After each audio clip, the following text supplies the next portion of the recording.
So unfortunately, you read that right. I did in fact run my car into the shelf in my garage.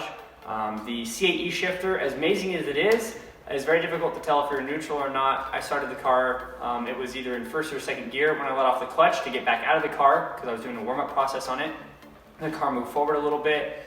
By the time I realized it, I was halfway out of the car, put my foot back on the clutch, and it rolled forward and hit the shelf. It didn't hit it super hard. You can see here there's a spot here, and there's some paint missing here. It ripped the two cannons off on this side and crushed my splitter. Luckily enough, the splitters are easy to build. We built them out of Alumilite, so I had this rebuilt the next day, and I've got a new bumper and new cannons on their way. The shelf that is behind you guys right now is going to be replaced with a tire rack instead of the big, tall 7-foot shelf that was there. And then we're going to be moving all the paint supplies and stuff like that were on the shelf to a different location.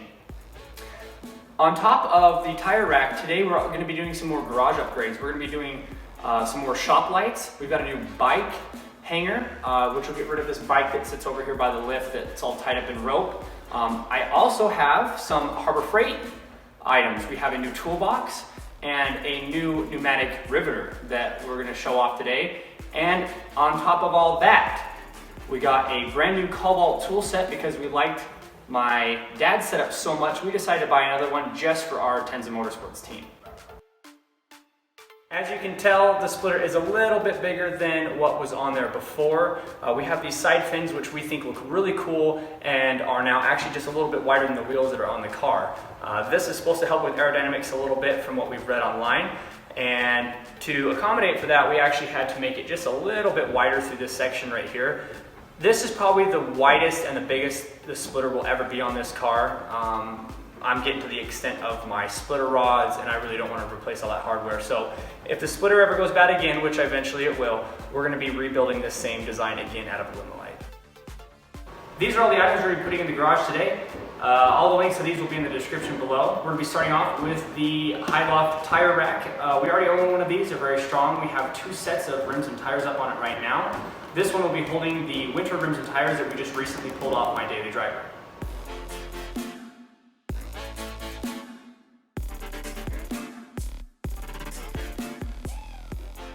Alright, so we got the tire rack all hung. We got his winter tires for his daily and one skinny 4-wheeler tire up there. We started about 140 and it's now 216, so it was about a 30-minute project.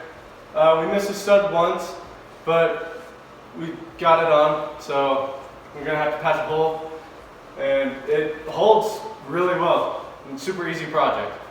Yeah, so this is our second one we've had of these, like I said before. I'm pretty excited about it, so it'll keep all of our tires up out of the way, and just make sure you hit those studs. So now that the tire rack is up, before we move on to the lights, we've got one more project to do over here. These are the new shelves. What these will do is replace a lot of what was stored on the shelf that was here before. There's only going to be 2 of these, and then we're going to leave enough room at the bottom so that the new Harbor Freight toolbox can slide underneath.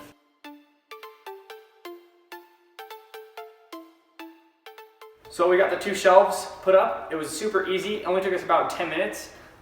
What's going to be going on this mostly is the paint cans and stuff like that, so they don't need to be super heavy duty. We're going to be installing this shop light. This is actually the last one we'll be doing in this garage. There was 2 of them over the lift, and we liked them so much we decided to put a couple on this side. One of them's already hung up, so we're going to get this one installed, and we use LED bulbs from GE.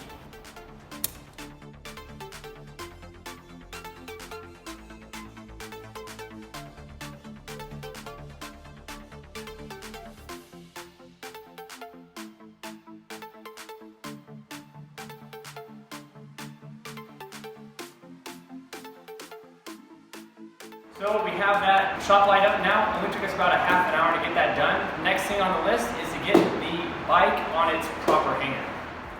We're going to be putting the bike hanger on the side of the garage door, like we have one on the other side. We're going to be relocating the ladder down that way about 6 feet, which means we'll be taking that hook off and relocating it down there. And then we're going to actually use a stud that mounts up to the ceiling. And then we hook the bike hanger to that.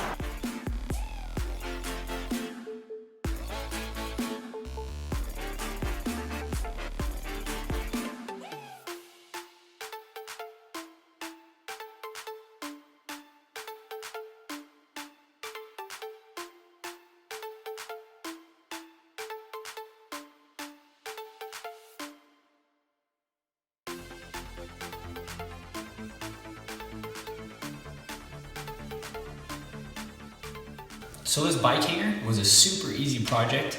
This one actually only took us about 25 minutes. I did have to add a stud and we used our own screws. The screws that it came with were really brittle, and on the other one that we were building, it actually snapped.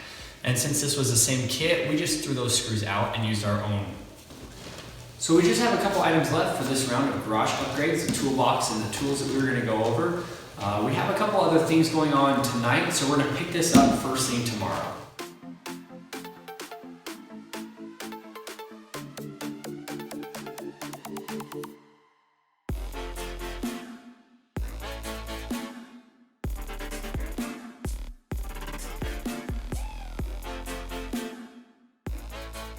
So as you can see, the toolbox can be put together by yourself. I would recommend having somebody to come and help you. The wheels were kind of heavy when I was holding the wheels up and trying to get the screws through at the same time. My only thing that I don't like so far, from what I've seen, is the paint's a little bit weak, but that's not a super big deal to us. We're not going to be beating it up. It's not in a commercial environment. It's, you know, going to just be sitting in the garage and be kind of wheeled around when we work on the cars. The only other thing I fought a little bit was this handle right here. The handle was a little bit wide for the holes that were pre-drilled. So I had to bend the handle in just a little bit. It's aluminum, so if you have to do this, just be super careful. I bent it in just barely. You can't even tell from back here. And the rest of the toolbox came together with 13 millimeters. So I've got a ratcheting end wrench and a socket, which I pulled out of my new toolkit. So I got to use that to put the toolbox together.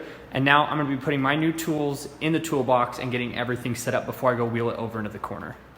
So one other thing I want to go over before we put the tools in the toolbox is the owner's manual. You are going to want to use this. It's not really a step-by-step instruction as much as an exploded view, which did end up helping out and working just fine. I do have some hardware left over. I double check, triple check, make sure that I wasn't missing anything. So that's kind of nice in case you were to lose something. Looks like there's one of everything in this except for the two little screws that go in the handle. So this is a Cobalt tool set I bought. We love the tools themselves, but unfortunately this box is a little bit weak. These tend to break. In fact, I think this one or the other one has already come off already, and I've only had the toolbox around for a couple days. And this handle that's on the top is pretty weak for how heavy the toolbox is. Oftentimes, like when we went to go find this one at the store, there was already a handle sitting on the shelf somewhere, so there had been one broken before it even left the store. So we're going to be taking all of the trays out of this. Each one of these comes out. We'll be putting in our toolbox, and then some of the loose items, I'm just going to have to figure out where those are going to go. Before we finish up all the tools and get everything put away, I want to go over this pneumatic riveter that I bought from Harbor Freight. It comes with everything you need other than just some hydraulic fluid. Luckily enough, I had some left over from when we put some in the lift. It's pretty easy. You pop this bottom piece off. They even give you a tool that fits that. Once you slide this off, you put some hydraulic fluid in it. If you do too much, it pops out of here every time you cycle it. So just be wary of this. This was an excellent upgrade. The other one that we had broke on us. So this is why we bought this one, and I've already used it for the splitter.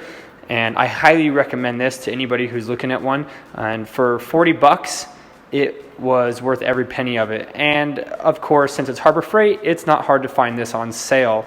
I think we got this one for closer to $35, which isn't a huge sale, but again, when you look at some of the competing pneumatic riveters, they can be easily over $100, some of them. So this is a definite item I would buy again if I had the opportunity and was in the position again. So if you're in the market for a pneumatic riveter, I would say go for this one. Thanks for sticking around until the end. I know this isn't a usual video for us. We're normally working on cars and stuff like that. But on a weekend like this, I've got two of my team members out, and the other two are pretty busy. So I had no choice but to just do some other items that need to be done in the garage. So if this is popular enough, I can go back over some of these items and do a follow-up video and continue to review things that we purchase, upgrades, tools, toolboxes, stuff like that. So we use plenty of these items, so if there's enough interest, we can continue to do videos on these.